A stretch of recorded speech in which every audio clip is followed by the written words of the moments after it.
আসসালামু আলাইকুম everyone, welcome back to my another video. আশা করি সবাই ভালো আছেন। আলহামদুলিল্লাহ আমরাও ভালো আছি। একটু ঠান্ডা ঠান্ডা লেগে গেছে, কণ্ঠটা একটু অন্যরকম লাগতে পারে, তো ক্ষমার দৃষ্টিতে দেখবেন।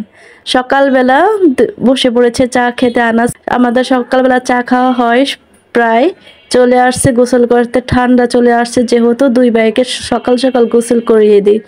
গোসল করে একটু চিন্তা থাকে যে তারা দুই ভাই গোসল করা হয়ে গেছে, আমারও একটা কাজ ঝামেলা শেষ হয়ে গেছে। এই কারণে তাদের দুই ভাইকে সবার আগে গোসল করিয়ে দিই।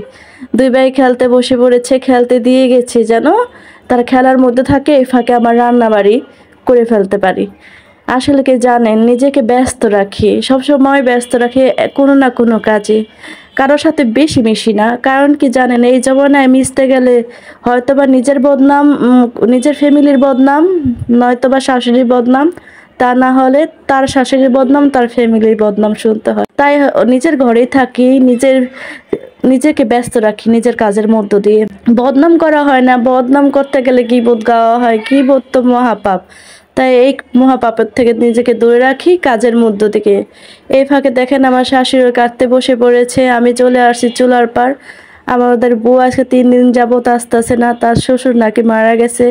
সবাই আমার বউর শ্বশুরের জন্য দোয়া করবেন, আল্লাহ যেন তাকে জান্নাতবাসী করে। আর কার মৃত্যু কখন আসে কেউ কইতে পারে না, আসলে সে যেই হোক, সবাই দোয়া করবেন আমার বউর শ্বশুরের জন্য। চলে আসছি চুলার পার। আমার শাশুড়ি যেহেতু কাটাকাটি করে দেয়, আমি রান্না করে ফেলি। এই কারণে আমাদের তাড়াহুড়া সব কাজ হয়ে যায়। মাছ কাটা শেষ, দেখুন হয়ে গেছে। আসলে কি, একে লাঠি দশে একে বোঝা 10-এ লাঠি, এইটাই বাস্তব। সত্যি একলা কাজ করতে গেলে হয়তো বা পারতাম না দুই ছেলেকে গোসল করে নিজে আবার চুলার পাড়ে তাড়াহুড়ো একটা কাজ করতে। তাহলে দুজন মিলে বউ শাশুড়ি মিলে করে যে তাড়াতাড়ি হয়ে যায়, এটাই শান্তি, বুঝছেন।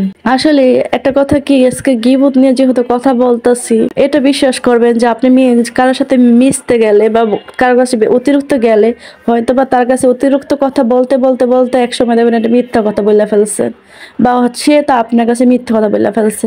তা নাহলে একটা গীবত গাওয়া হয়, গীবত গাবে হয়তো বা তার গীবত। এখন বর্তমানে মিশতে গেলে শ্বশুর বাড়ির বদনাম, ওই নিজের শাশুড়ি নামে বদনাম, ওর নামে বদনাম, ওর নামে বদনাম, এইগুলো আমি দেখি এখন বলতে হয়।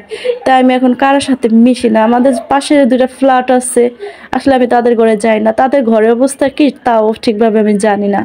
একজনের ঘরে গিয়েছিলাম, তার ছেলের জন্মদিন উপলক্ষে আমাদের ইনভাইট করছিল, এই কারণে গিয়েছিলাম। তাছাড়া মনে হয় যা পড়তো না, তার ঘরের অবস্থা আমার জানা পড়তো না যে তাদের ঘরের অবস্থা কি। নিজেকে দূরে রাখি গীবত থেকে। মুসলিম যেহেতু, আর মুসলিম হাদিসে একটা কথা আছে যে গীবত গাওয়া মহাপাপ, গীবত কারিকে আল্লাহ পছন্দ করে না। তাই নিজেকে গীবত থেকে একটু দূরেই রাখলাম, মানুষের সাথে নাই মিশলাম। মিশি, অত মিশি না। আবার এলো, বলবেন না যে একলা চোরা, তাও না।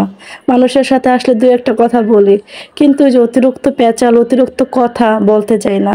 কারণ কি জানেন, নিজেকে সবসময় নিরাপদে রাখার চেষ্টা করেন, কারণ উঠতে বইতে নানানভাবে এখন আমরা নিজেকে পাপে জড়াইয়া ফেলাই। তো একটু নিজে যদি একটুখানি না মিশে যদি কারোর সাথে 2টা কথা কম বলে পাপ একটু কম করি, তাহলে ভালো না। এ কারণে পাপের থেকে দূরে রাখি নিজেকে। কারণ যে জবানা পড়ে গেছে, এই যে মোবাইলের দান্দায় দান্দায় ভালো করে নামাজও পড়া হয় না, এই যে এই অবস্থা করে দিনটা চলে যায়। মোবাইলের দান্দায় আজকে কি ভিডিও দিব, কালকা কি ভিডিও দিব, নানান ধান্দা। এইসব ধান্দা করে করে দিনটা চলে যায়। মাঝে মাঝে ভাবি যে মোবাইল যদি না থাকতো, চিন্তাও থাকতো না, তাই না বলেন। এই অবস্থা দেখুন কোথায় লুকিয়ে আছে মোহাম্মদ, সারাক্ষণ ঘরে দুষ্টামি করে। ঘরবন্দি বাচ্চারা আসলে কি করবে, ঢাকা শহরে ঘরবন্দি বাচ্চারা দেখুন কখন খাটের উপরে, কখন খাটের নিচে, এই দুষ্টামির তালে থাকে।